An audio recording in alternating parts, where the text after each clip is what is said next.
Hello friends, जय माता दी। कैसे हो आप सभी? आई होप आप लोग मस्त होंगे, स्वस्थ होंगे। वेलकम आप सभी का मेरे यूट्यूब चैनल पे। तो ये देख सकते हैं कि आज मैं कन्या पूजन स्पेशल ब्लॉग आप लोग के बीच शेयर करने जा रही हूँ। तो ब्लॉग को लास्ट तक देखना और देखना कि कन्या पूजन में मैं क्या सब करती हूँ। तो ये रही मेरी कन्या सब, और मैं अष्टमी के दिन ही कन्या पूजन कर ली थी। तो मैं कन्या को सबसे पहले घर आने के बाद मैं पैर धोई थी, फिर एक साफ़ कपड़े से इनका पैर पोंछी थी।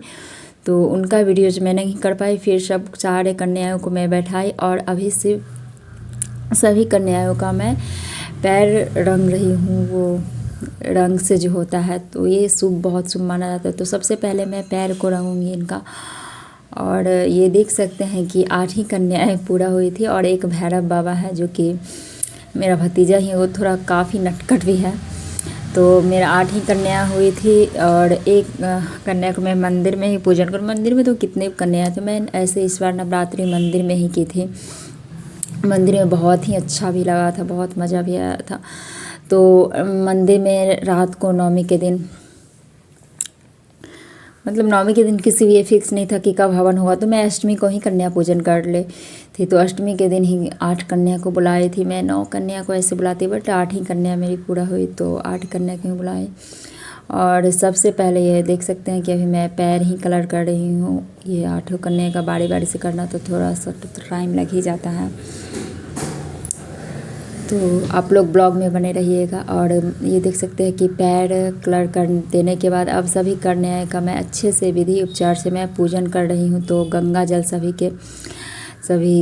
कन्याओं को के ऊपर छिड़क रही हूँ। फिर जैसे एकदम साक्षात ये माता का ही रूप मान के मैं इनका कन्या पूजन कर रही हूँ, जैसे कि एकदम माता ही मेरे घर आई हूँ साक्षात। तो फिर मैं गंगा जल छिड़कने वाले सारी कन्याओं को मैं को चंदन लगाऊंगी, फिर अक्षत और फूल सर पे चढ़ाऊंगी। जो भी जैसे माता का एक विधि उपचार से पूजा होता है, बस उसी तरीके से कन्या का मतलब श्रद्धापूर्वक अपना जो भी है जिस तरीके से होता है मैं अपना पूजा कर रही हूँ। तो सबका बस श्रद्धा होना चाहिए, ये नहीं कि बस ये चाहिए तो वो चाहिए। श्रद्धा से पूजा होती है, उतना दिखावा तो नहीं ही करना चाहिए, दिल से पूजा करना चाहिए। और दिल से ही भी पूजा होता है, तभी माता रानी प्रसन्न भी होती है।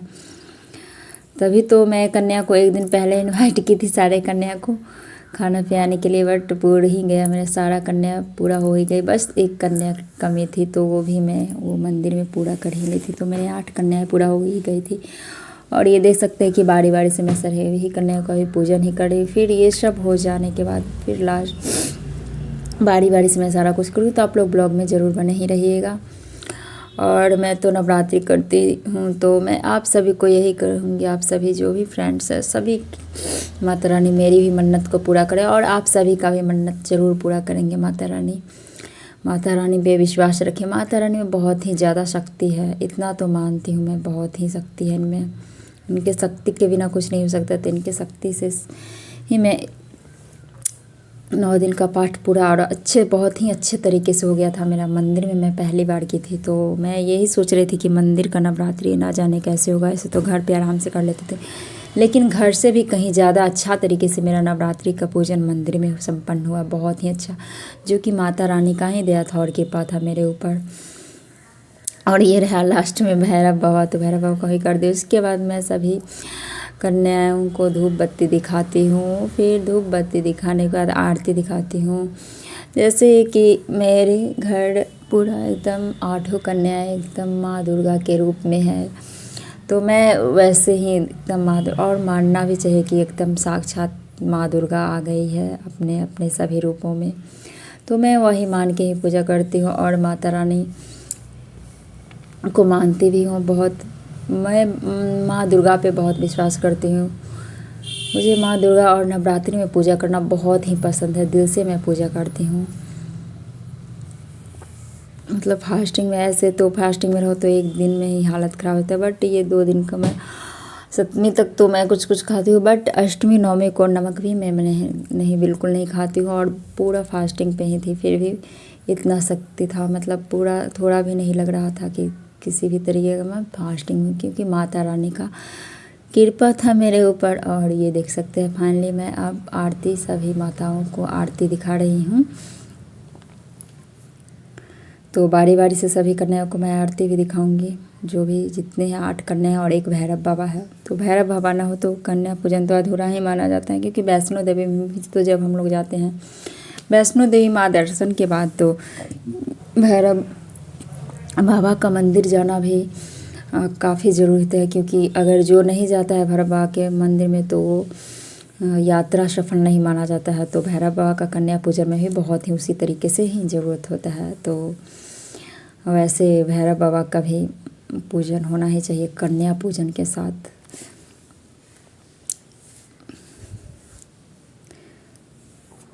तो सभी कुछ हो जाने के बाद अब मैं जो रक्षासूत होता है वो सभी कन्याओं को मैं रक्षासूत बारी बारी से बांध दे रही हूँ।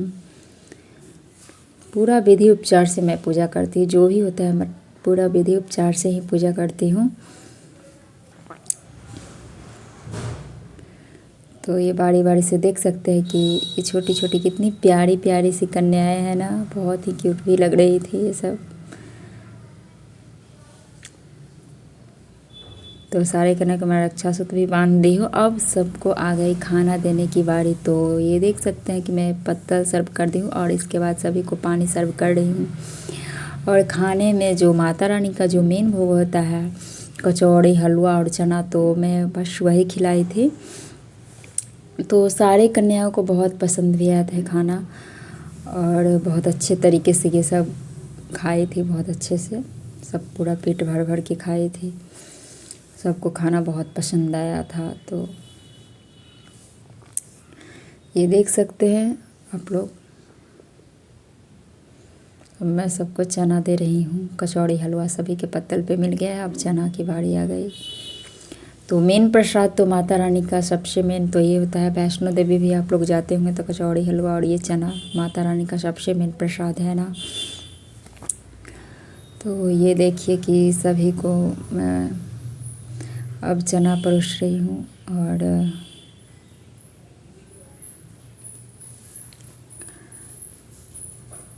चना देने के बाद अभी सभी कन्याएं अब खाना शुरू कर दी है। सभी कुछ मैं पत्तल पे दे दी हूँ, तो अब सभी कन्याएं खाना शुरू कर दी है।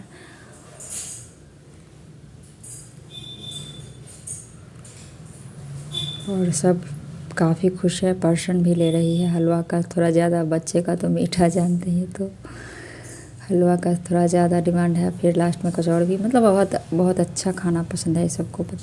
बहुत अच्छे से सारी कन्याएं पेट भर के खाई। मैं भी, मेरा भी मन खुश हो गया कि सारी कन्याएं बहुत अच्छे तरीके से खाई। सारा खाना खत्म हो गया जो भी बना था, तो बहुत अच्छा लगा मुझे भी। और ये मेरी छोटी वाली सिस्टर, मैं जब तक उधर खाना खिला रही थी मैं इससे बोली थी कि खोइंच जो भी बिगड़ खोइंच है वो निकाल दी थी। अब मैं विदाई करने का टाइम आ गया, तो मैं सबको खोइंचा दूंगी। खोइंचा में चावल, अक्षत और दूधी, सेब, कसेली और दक्षिणा वगैरह जो भी होता है मैं सारा खोइंचा में डाल दी हूँ। और सब कन्याओं को बारी बारी से दे के अक्षत पीठ पे डालती हूँ और आशीर्वाद ले रही हूँ बारी बारी से। फाइनली ये भी समय आ ही गया था। तो सारी कन्याएं काफ़ी खुश भी नज़र आ रही है। तो लाल कलर का रुमाल था और उसी में मैं सारा कुछ डाल दी थी। मेरी सिस्टर ये सब रेडी कर दी थी कि मैं थोड़ा फास्टिंग में थी तो थोड़ा कम टाइम भी था, फिर मुझे मंदिर भी जाना था, तो वो सारा कुछ मेरी सिस्टर कर दी थी वो खोइंचा का। और मैं बस दे रही हूँ सभी कन्याओं को। माता रानी साथ साथ उसका भी, उसके ऊपर भी बहुत ही आशीर्वाद बनाए, क्योंकि मेरे सारे नवरात्रि में बहुत अच्छे से वो हेल्प की है साथ में। तो कन्या पूजन अब फाइनली लास्ट ही एंडिंग होने वाला है। सभी कन्याओं को मैं खोइंच दे के अब विदा करूँगी थोड़ी देर में।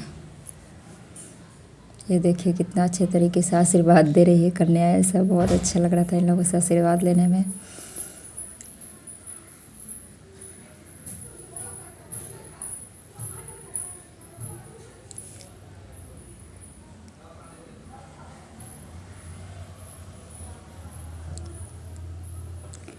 अब ये फाइनली 2 कन्याएं बच गई है, तो इन लोगों को मैं जल्दी जल्दी से खोइंच दूँगी और आशीर्वाद लूँगी। देखिए कितना अच्छे तरीके से रख रही है सब।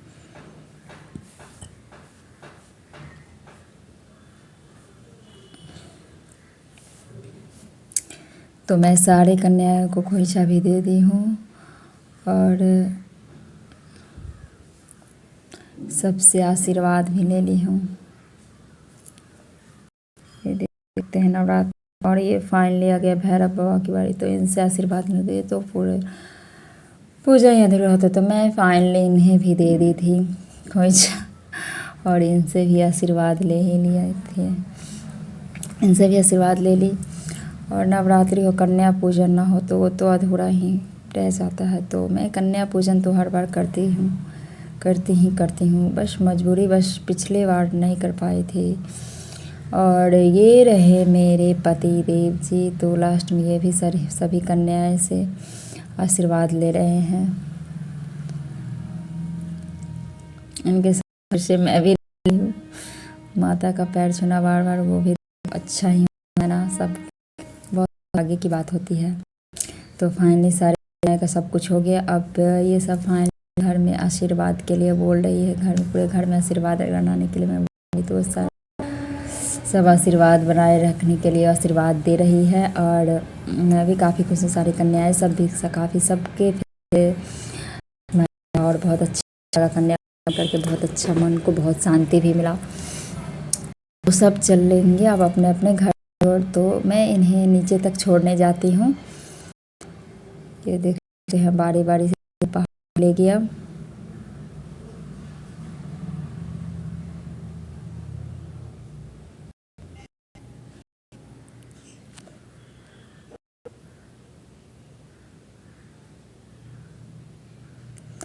तो सभी कन्याएं बारी बारी से बाहर निकल गई है। अब मैं नीचे तक इन लोगों को छोड़ने के लिए जाऊंगी। और ये साथ में भैरव बाबा भी निकले हैं।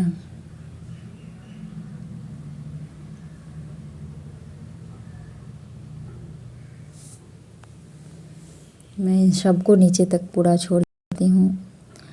तो इन लोगों का घर थोड़ा यहाँ से थोड़ा सा दूरी पे था, तो सभी कन्याओं को मैं रोड तक छोड़ने जाती हूँ।